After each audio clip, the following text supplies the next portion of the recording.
Today, today I'm gonna cry about immortality and art and all that stuff. So, 4 years have been completed since a brilliant actor has passed away, and I shared that memory, saying he still lives on. Well, he does live on, but for whom does he live on? It's for people like us, like people who watch films, people who have seen his filmography, people who had an expectation to watch more from him, to we expected more films, or we thought that today is his time.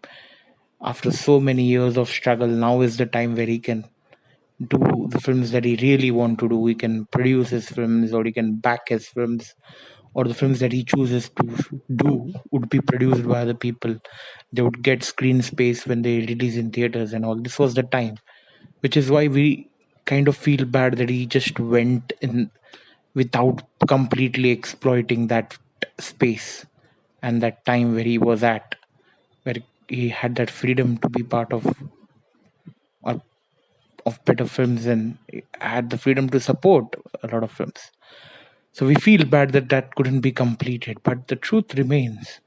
Like, all of this is for us. Like, it doesn't mean anything to him, right? He isn't there.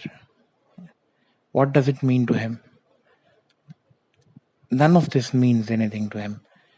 The fact that he will live on and people will watch his films, maybe even 100 years later, people will watch his films. People will appreciate that moment of truth that he captured through his performance on celluloid. But none of this will ever matter to him. His journey ended when he died. His career ended when he died.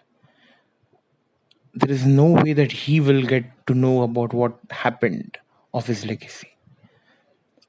So when you talk about legacy, when you talk about afterlife, when we talk about immortality through art, all of that doesn't give you any answer in terms of your personal existential crisis, because it doesn't solve any of your questions. It doesn't solve for that particular individual. It doesn't solve anything.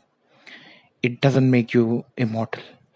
It doesn't make your legacy, like that legacy, whatever it is, it doesn't matter to you.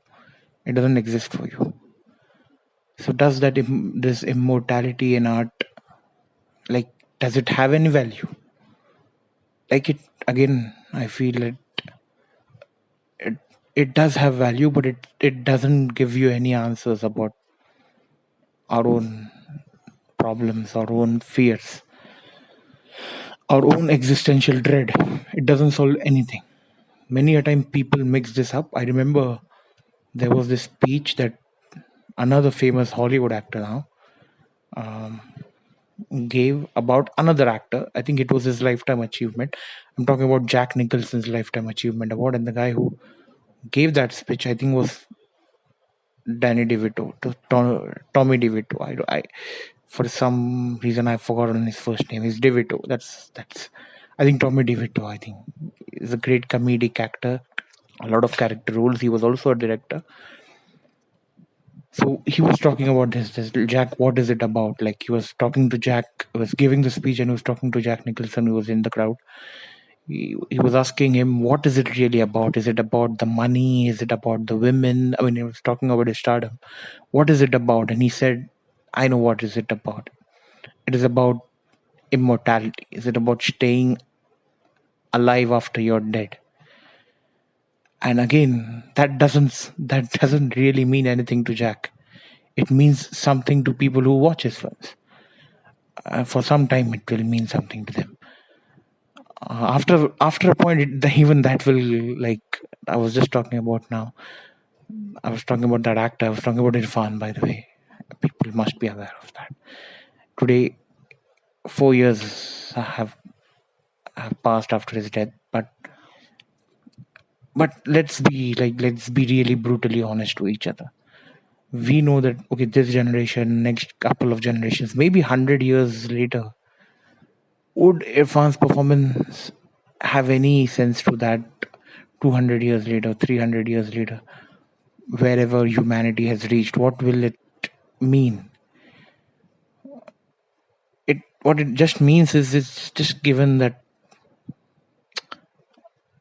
what you call it, it's a little bit of just a little bit of engagement that happened. Because in the grand scheme of things, what are 100 years? What are 200 years? What are 300 years? Nothing. Right? That's the maximum someone's immortality of art. If we consider there is that, like we consider and we accept that there is this way of immortality, there's this one form of immortality, and that also would last at max how many years? 300 years, 400 years. There will be a time right now. I would say that there will be a time one day that when Shakespeare will be relevant. Right till now, he's almost irrelevant, I would say, but his language is completely irrelevant. No one really can read Shakespeare and understand it the way it's written. We have to kind of make a different version of it to make people understand. And maybe 100 years later, no one will even remember William Shakespeare, or maybe they will. Like maybe the number will keep going down, but some people would remember. I guess it will be in the textbooks and all. But my point is that none of this answers our existential threat. So we have to find some other solution. Art is not gonna give us any answers. That is the truth.